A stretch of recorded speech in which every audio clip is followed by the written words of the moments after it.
महंगाई में कमी के सम्राट आवाम तक पहुंचाना हमारी जिम्मेदारी है। अशिया ज़रूरिया की कीमतों की निगरानी के लिए इदारा जाती निज़ाम बना रहे हैं। चीफ सेक्रेटरीज के साथ महंगाई में कमी के असरात के लिए राब्ते में हैं। वज़ीर ख़जाना मोहम्मद औरंगज़ेब का आवाम के लिए पैगाम। इस्लामाबाद में प्रेस कॉन्फ्रेंस में कहा कि IMF के साथ स्टाफ लेवल माहिदे में तमाम बेंचमार्क्स पूरे किए। जैसे ही IMF बोर्ड मंजूरी देगा $1 अरब मिल जाएंगे। रवां साल टैक्स रेवेन्यू में 32.5% इजाफा हुआ। नए टैक्स फाइलर से 105 अरब रुपए, ताजिरों से 413 अरब रुपए हासिल किए। जून के आखिर तक टैक्स टू GDP शरह 10.6% हासिल कर लेंगे। वज़ीर ख़जाना ने कहा कि मुल्क में मौशी इस्तेहकाम आ चुका, मईशत दुरुस्त सम्त में गामज़न है। मुल्क की ज़र मुबादला के ज़खायर में इजाफा हो रहा है।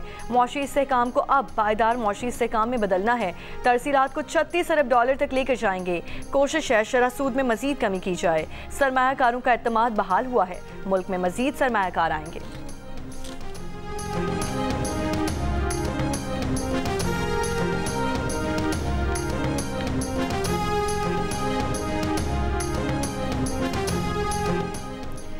हुकूमत कपास पर GST खत्म करे, कपास के मकामी सनत के लिए जामे पॉलिसी बनाई जाए। पाकिस्तान बिजनेस फोरम का वजारत कौमी तहफ़्फ़ुज़ खुराक से मुतालबा।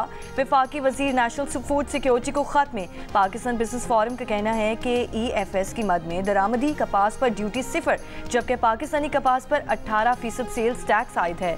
कपास के काश्तकार को गलत पॉलिसी से बांधा हुआ है। एक्सपोर्ट फैसिलिटेशन स्कीम के तहत दरामदी कपास के हजम को भी कम किया जाए।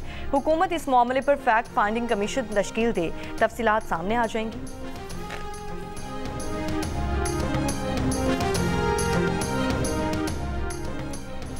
वज़ीर इत्तलात अस्मा बुखारी साहिबा के बयान पर अफसोस हुआ। क्या आपने आइन पढ़ा है? आइन में कहाँ लिखा है कि सदर मंजूरी देंगे? पीपल्स पार्टी कैनाल्स के मसले पर सियासत नहीं कर रही। हम उसूलों पर सौदा नहीं कर रहे। ये जीने मरने का मसला है। 7 करोड़ लोग और उनकी मईशत के मसले को आप सियासत कह रही हैं। वज़ीर इत्तलात सिंध शर्जील इनाम मेमन का अस्मा बुखारी के बयान पर रद्द-ए-अमल। कराची में प्रेस कॉन्फ्रेंस। कहा कि बिलावल भुट्टो ने कहा किसी सूरत कैनाल मंसूबे को बनने नहीं दिया जाएगा। बिलावल ने गुज़श्ता रोज़ वाज़ेह पैगाम दिया है कि पाकिस्तान है तो हम सब हैं। बिलावल भुट्टो ने चारों सूबों के मिलकर चलने की बात की है। बिलावल भुट्टो कह चुके कि शहबाज हुकूमत के साथ नहीं, अवाम के साथ खड़े हैं। 18 अप्रैल को तमाम इश्यूज पर हैदराबाद में जलसा करेंगे।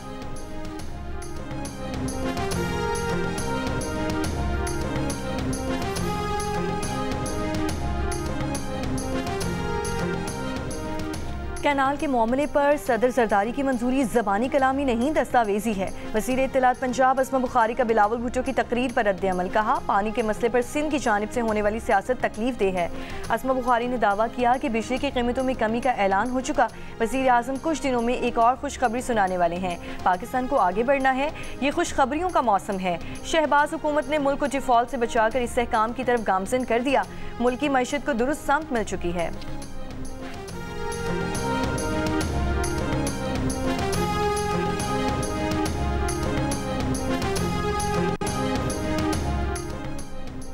हुकूमत का बिजली टैरिफ रिलीफ आवाम की आंखों में धूल झोंकने के मुतरादिफ है। वज़ीर आज़म का पेश करदा टैरिफ सिर्फ ₹10 पेट्रोलियम लेवी और सहमाही फ्यूल एडजस्टमेंट पर मबनी है।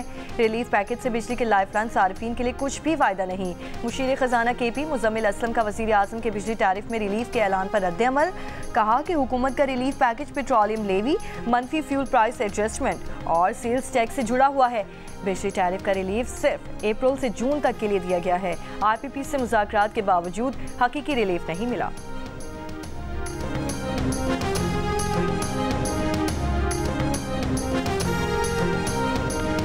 न्यूजीलैंड ने पाकिस्तान को वनडे सीरीज में भी शिकस्त दे दी। तीसरे और आखिरी मैच में कीवी टीम ने पाकिस्तान को 43 रन से शिकस्त दी। बारिश से मुतासिर मैच में न्यूजीलैंड ने पाकिस्तान को जीत के लिए 265 रन का हदफ दिया। पाकिस्तानी टीम 40 ओवर्स में 221 रन बनाकर आउट हो गई। बाबर आजम 50 रन बनाकर नुमाया रहे। रिजवान और अब्दुल्ला ने 33 रन बनाए।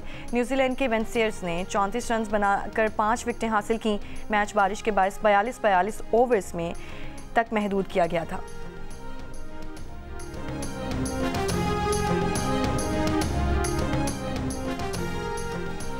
जबड़े में गेंद लगने से जख्मी पाकिस्तानी ओपनर इमामुल हक के अस्पताल में तमाम टेस्ट मुकम्मल। चेकअप में इमाम की रिपोर्ट्स क्लियर आई हैं और ख़तरे की कोई बात नहीं है।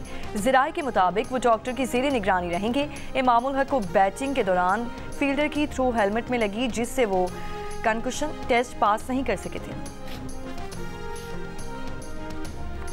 मुलजिम की उम्र के तयन का हुक्म दिया था, रिपोर्ट कहाँ है? शारह फैसल पर गाड़ी की टक्कर से मियाँ बीवी की हलाकत के केस की समाअत में अदालत का सवाल। गिरफ्तार मुलजिम अनीक जुडिशल मजिस्ट्रेट शर्की की अदालत में पेश। तफ्तीशी अफसर ने अदालत को बताया कि जिस दिन रिमांड मिला था उसी दिन मुलजिम को उम्र के तयन के लिए अस्पताल लेकर गया था। पुलिस सर्जन ने 4 दिन में रिपोर्ट देने का कहा था, लेकिन ईद की छुट्टियों की वजह से रिपोर्ट नहीं मिली। गाड़ी का मालिक ताहाल गिरफ्तार नहीं हुआ। मुलजिम के घर पर ताला लगा हुआ है। अदालत ने मुलजिम अनीक को अदालती रिमांड पर जेल भेज दिया। अदालत ने आइंदा समाअत पर उम्र के तयन से मुतालिक रिपोर्ट और चालान तलब कर लिया।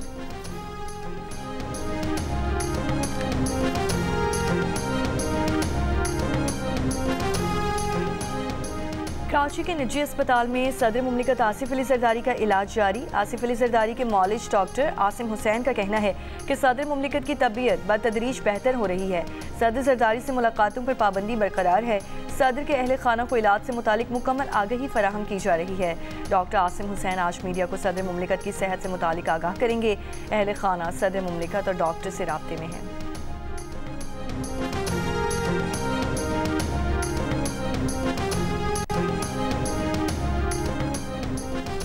BNP रेड जोन में एहतजाज करना चाहती है, जिसकी इजाज़त नहीं दी जाएगी। तर्जुमान बलोचिस्तान हुकूमत शाहिदीन की मीडिया टॉक। कहा, हुकूमती कमेटी ने अख्तर मैंगल के साथ 2 नशिस्तें की।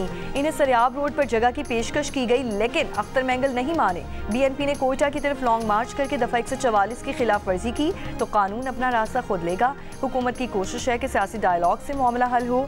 दोनों अतराफ को लचक दिखाना होगी। अख्तर मैंगल बाजिद रहे तो दीगर ऑप्शंस भी मौजूद हैं।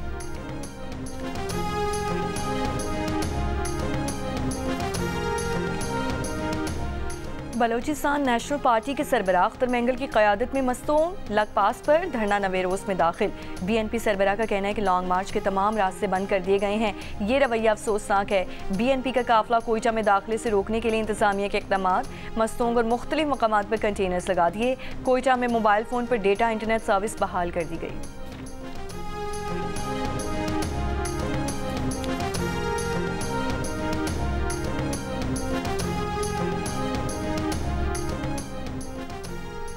और मुल्क भर में गैर कानूनी तौर पर रिहाइश पजीर गैर मुल्कियों को तोड़खम के रास्ते वापस भेजने का सिलसिला जारी। 2 रोज़ के दौरान 16 खानदान रिपोर्ट कर दिए गए। इमिग्रेशन हुक्काम के मुताबिक 2 रोज़ के दौरान 16 अफगान खानदानों को तोड़खम के रास्ते अफगानिस्तान के हवाले कर दिया गया। इमिग्रेशन हुक्काम के मुताबिक जिन अजला से गैर मुल्कियों को हिरासत में लिया जाता है, वहाँ का नादरा अमला भी तोड़खम सरहद तक उनके हमरा होता है।